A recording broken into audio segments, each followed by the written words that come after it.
Bismillahirrahmanirrahim warahmatullahi wabarakatuh. Alhamdulillah hamdan katsiran tayyiban mubarakan fihi kama yuhibbu rabbuna wa yarda. Asyhadu an la ilaha illallah wahdahu la syarika lah wa asyhadu anna nabiyyana wa habibana Muhammadan abduhu wa rasuluhu la nabiyya wa la rasula ba'dah. Ikhwatal Islam azani Allah wa iyyakum.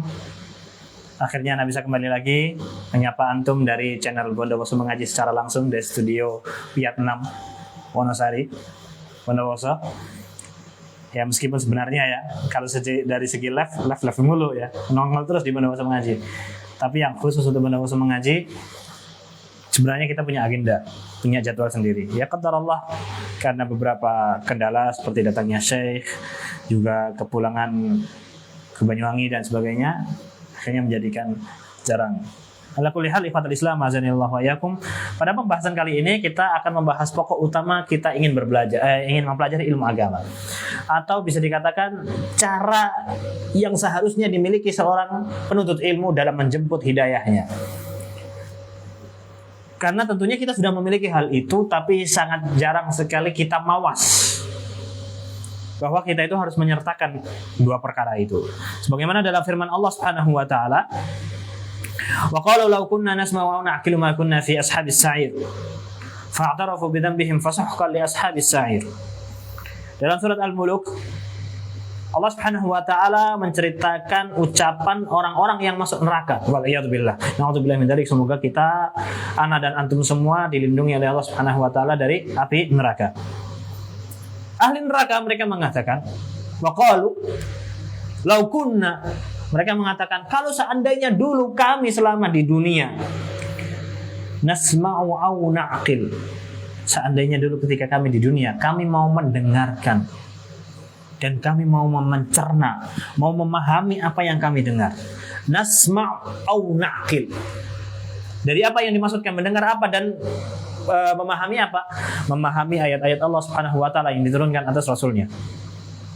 Ketika ayat itu diturunkan, ketika jemputan hidayah itu sudah nampak, hidayah sudah menjemput kita, maka kita juga harus menyambut dengan apa? Kita mau mendengarkan dan kita mau memahami, mencerna. Ma kunna fi ashabis sa'ir. Kalau seandainya dulu kita mau mendengar dan mau memahami, maka kita tidak akan menjadi penghuni as-sa'ir, nama-nama neraka. Waliyadzubillah. Fa'tarafu bi dzambihim. Maka mereka semuanya yang sudah masuk neraka ini, mereka mengakui dosa mereka, kesalahan mereka selama di dunia. Fasuhqan li ashabis sa'ir. Maka mereka dihempaskan menjadi penghuni neraka yang menyala-nyala. Ibnu Qayyim rahimahullahu taala Al-Jauziyah menafsirkan dalam ayat ini, berkomentar dalam ayat ini, beliau mengatakan mereka tidak mendapatkan ilmu karena tidak mau mendengarkan dan mau memikirkan. Tidak mau mendengarkan dan tidak mau memikirkan. Karena mendengarkan dan memikirkan adalah dua asal pokok dari seseorang itu akan mendapatkan ilmu, akan mendapatkan hidayah. Itulah kenapa kita dulu sering ketika kita mau masuk sekolah, sering oleh guru kita dikatakan, ibaratkan diri kita ini adalah gelas yang kosong. Kenapa? Gelas yang kosong diisi air, dia akan menyimpan. Sedangkan apabila kita datang ke sekolah dalam keadaan gelas itu sudah penuh dan kita tidak membuka diri untuk diisi kembali, maka setiap air yang akan masuk ke gelas tadi hanya akan membuat dia meludak dan tumpah.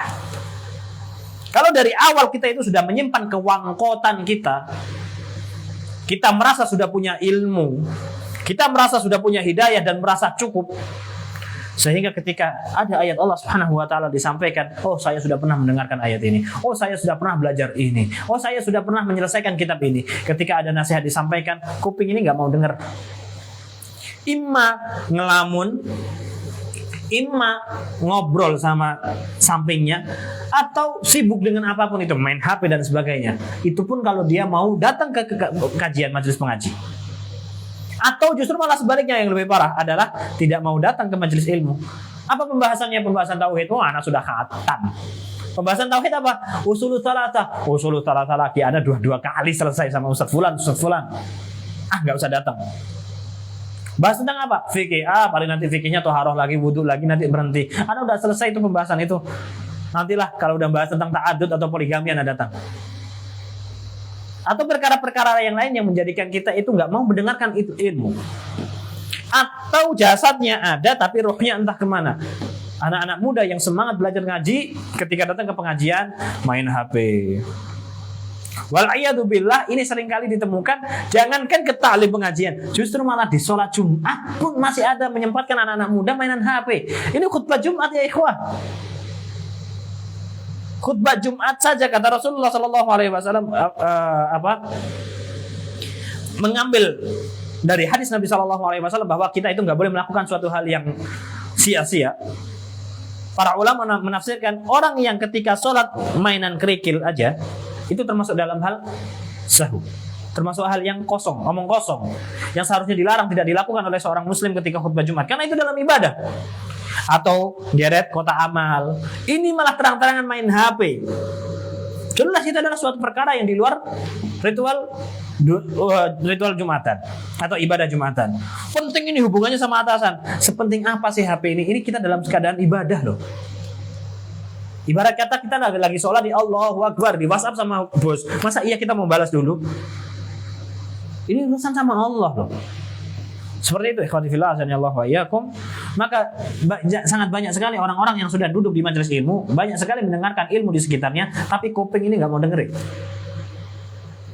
Padahal kuncinya adalah pertama kali mau dengerin dulu, baru memahami. Mendengar gak mau, maunya ngomong terus. Kalau ada yang ngasih tahu, maunya bantah terus. Mau ada yang bawa sunnah, langsung mau bantah dulu. Ini anak muda ngapain ini bawa-bawa ngajar-ngajarin? Belum apa-apa sudah mau gimana caranya membantah. Ngomong dulu, gak mau mendengar dulu. Yang penting ngomong dulu. Nah ini gimana mau dapat ilmu? Kegengsian dan keegoisan yang seperti ini loh ikhwati fillah, yang akan menolak ilmu itu akan masuk kepada otak kita dan sanubari kita. Itulah kenapa ilmu itu tidak akan didapatkan lil mustahi wal mustakbir. Tidak akan didapatkan oleh orang yang malu. Mau nanya ilmu malu, mau belajar malu, atau sombong. Nah itu tadi. Kenapa? Karena dengan kesombongan tadi ogah mau mendengarin orang lain. Padahal asal ilmu itu datang dari talaki. Talaki itu disampaikan dengan mulut. Oh saya sudah belajar dari buku ulama ini, baca sendiri otodidak. Berapa banyak kesesatan yang terjadi di dalam agama kita ini dikarenakan orang yang otodidak mempelajari ilmu agama sendiri tanpa guru. Hari ini sudah banyak sekali fasilitas-fasilitas orang untuk belajar ilmu agama. Sekarang kalau dulu masyayikh, para asatidzah belajar agama harus datang ke Saudi untuk belajar ketemu dengan masyayikh. Hari ini kajian masyayikh sudah ada di YouTube streaming atau di Mixler. Mixler itu gimana sih bacanya? Mixler ya.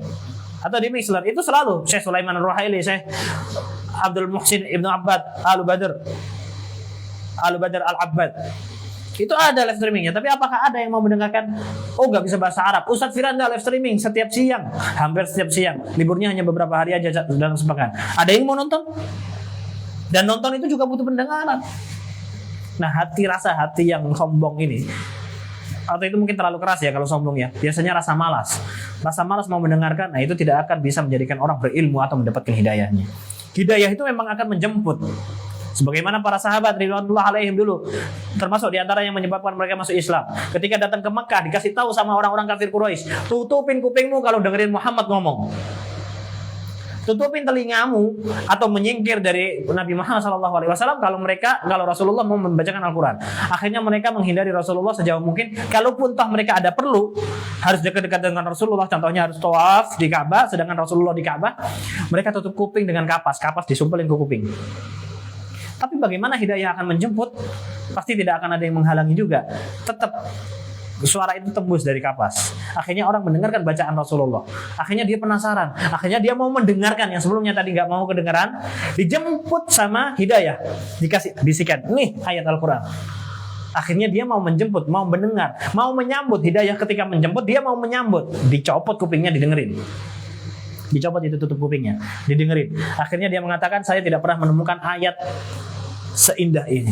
Akhirnya dia masuk Islam. Banyak sekali.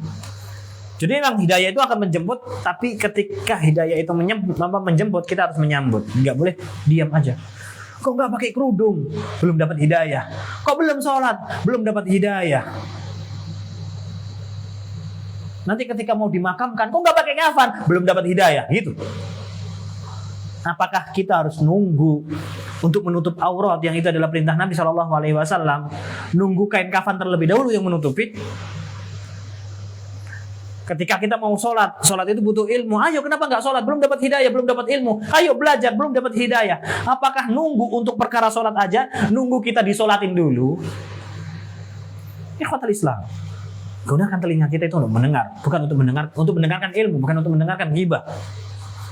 Giliran ngomongin atasan, giliran ngomongin teman pengajian, giliran ngomongin tetangga.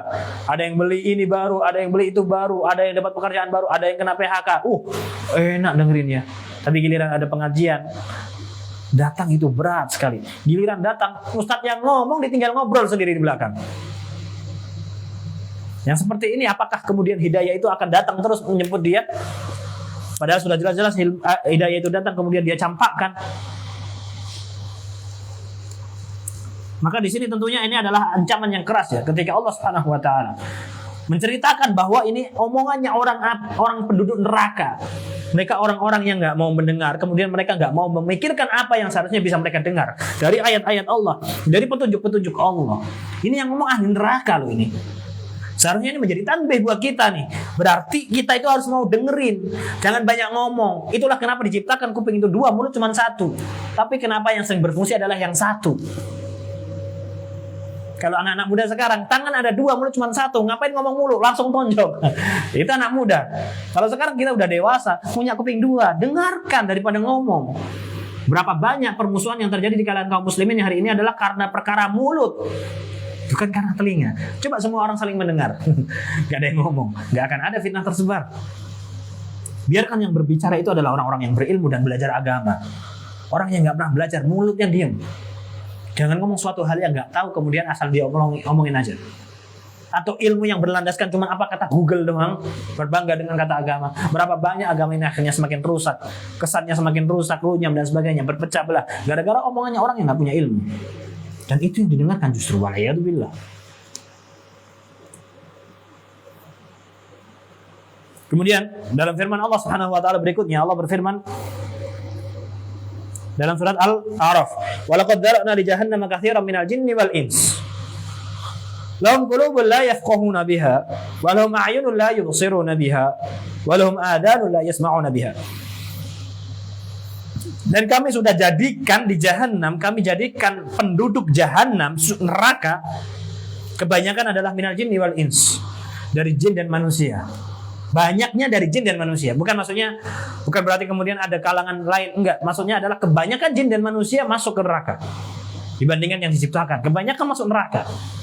Bukan berarti kemudian ada penduduk selain jin dan manusia yang masuk neraka. Wallahu a'lam bishawab.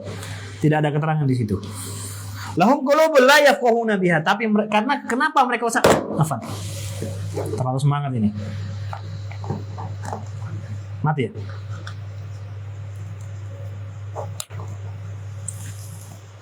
Kenapa kok mereka itu dijadikan mayoritas penduduk neraka dan banyak daripada yang masuk surga? Kenapa lebih banyak masuk neraka? Lahum qulubun la yafqahuna biha, karena mereka itu punya hati-hati tapi tidak mau. Hatinya itu, hati yang dimaksud itu jantung ya, makanya kulub itu ada kesini kan ya. Jantung mereka itu nggak mau memahami. Ini kata Allah ya. Kemarin kita dapat teguran dari Ustadz Yusuf Mbak Isa bahwa orang berakal itu akalnya di jantung, bukan di kepala, bukan di otak, tapi di jantung. Bukan di hati juga, tapi di jantung. Qalb itu adalah jantung, bukan hati. Jantung. Dan akal itu di jantung. Karena ayat Allah Subhanahu wa taala ini. Mereka lahum qulubun la yafqahuna biha. Mereka itu punya jantung-jantung, tapi jantung-jantung mereka itu enggak digunakan untuk memahami agama.